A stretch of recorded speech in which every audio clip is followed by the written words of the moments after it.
name is Ted Chandler. I was born to be a doctor.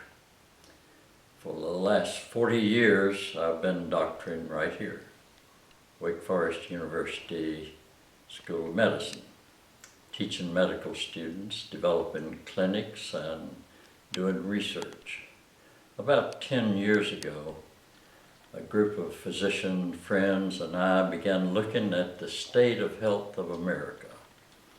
And we said, there's something fundamentally and seriously wrong because of two factors.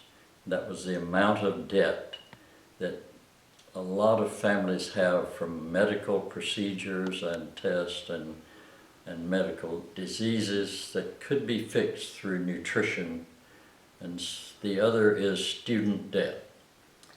Now, from the body's point of view as a physician, what this does is it makes a person less adaptable and less creative.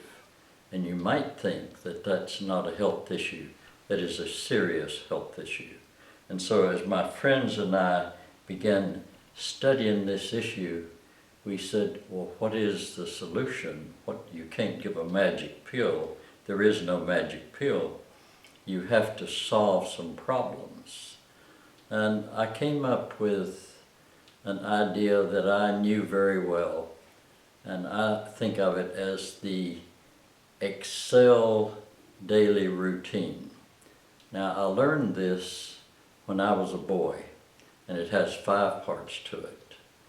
The number 1 part is that you practice creativity every day.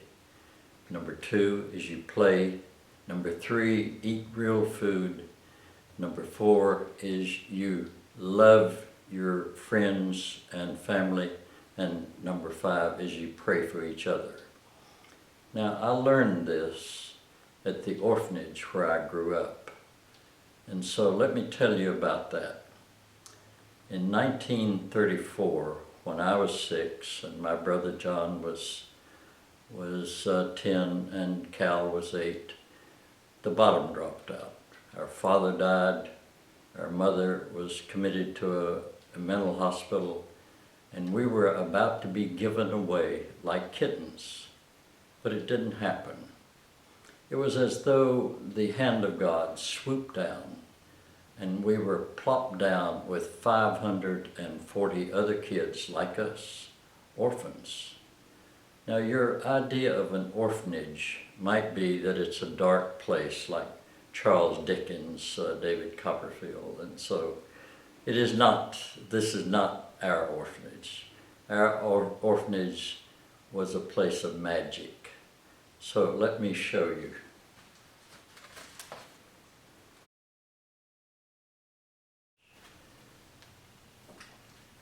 This is how it was at the orphanage. As you can see, we had baseball and football and a swimming pool and watermelon in the valley, and this is some of the activities that I participated in. I'm right there in that picture, and this is John, Cal, and me. But the orphanage was a marvelous place, and I learned the Excel rhythm for daily routines from Dr. Greer, the superintendent.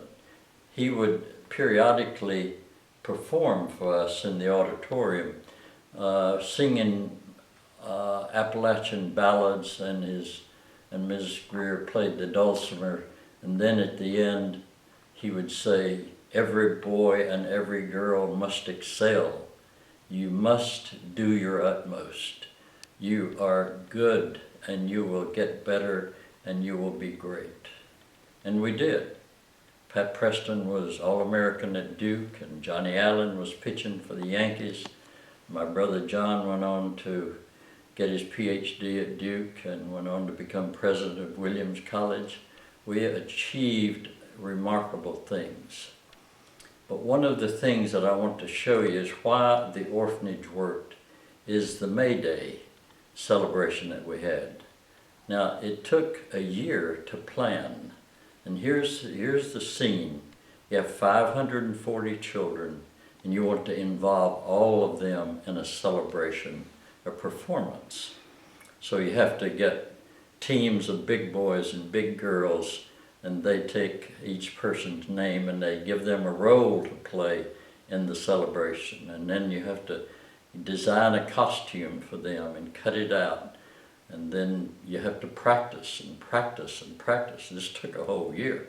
Of course, we didn't have any money, and so we had to go to wealthy friends and say, we're putting on this huge performance and we need some money for costumes and to build the sets. And so they said, we've got you covered. It's a wonderful thing and we're going to come. Then in 1939, we pulled it off. And so I want you to see now the clip. We had a famous photographer who came and did a film of it, and now we're going to show that clip. And when we go through that, when you see the frogs lined up, I'm the one on the right. I was one of the frogs. So let's roll the clip now.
one of the things that I figured out that I could do was to create a stream of income for college kids or kids who dropped out of college, and do it like Amazon. I use that model, and so I created a publishing company, an affiliate program, and 5 books. I wrote 5 books. These are all complete. Now, Made in America is how the orphanage worked. This is so American. It just is perfect for how America works. Everybody works together. The wealthier people paid enough money to build our cottages and our swimming pool and our gym, and then other people sent a couple of dollars every month. This was during the Great Depression. We lived very abundantly, but I've created 5 books. The Made in America is about the story of the orphanage, 2 parenting books, 1 for teens, and then 2 novels that I've written. And so here's the deal.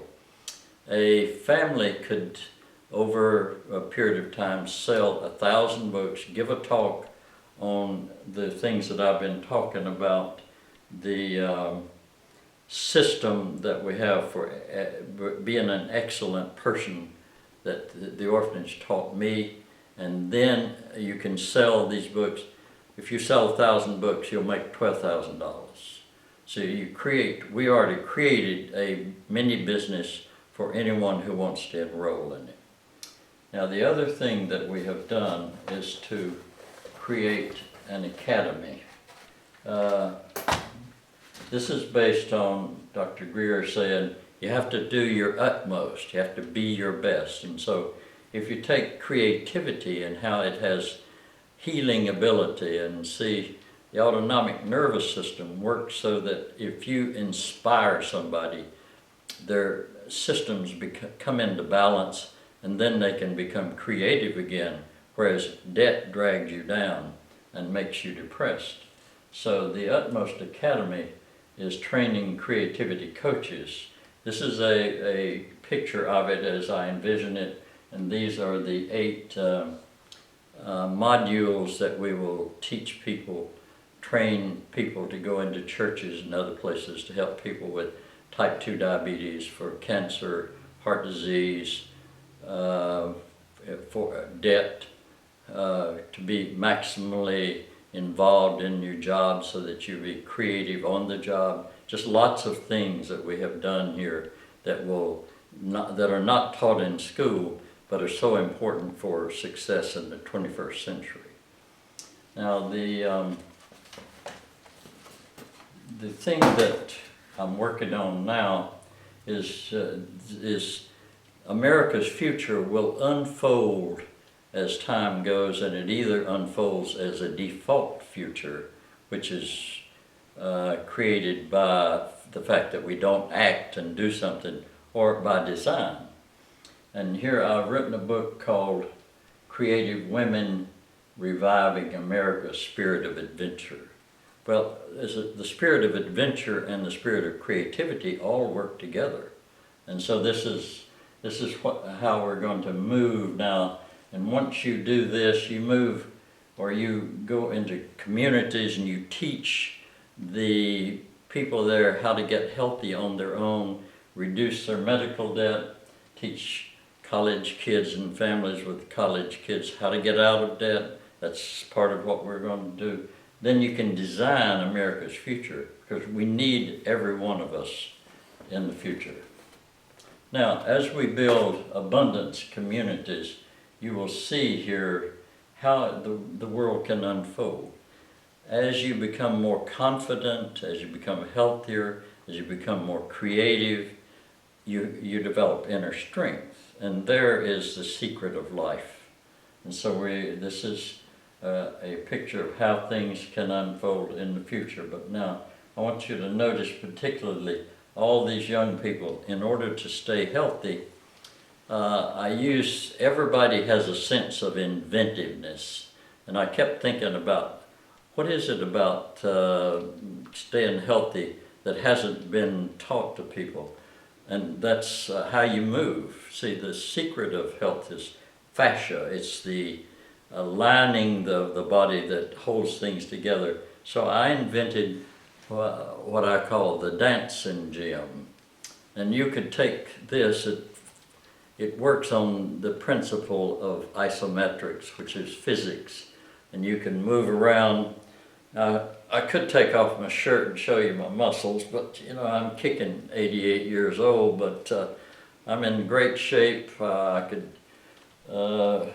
outwork most 50-year-olds, but the point here is that 5 minutes a day with a dancing gym and you got it licked. You know, you quit going to the doctor, drop off your medications, quit spending all that money, and put me out of a job. Anyway, this is the kind of thing every person that wants to move around and not have injuries from falls, and somebody wants to live to be 100, get them a dancing gym. So we're going to put that into the mix, and a lot of other ideas will unfold as time moves along. And so this is not the last time you'll see me now. I'm going to do some other film clips of life at the orphanage.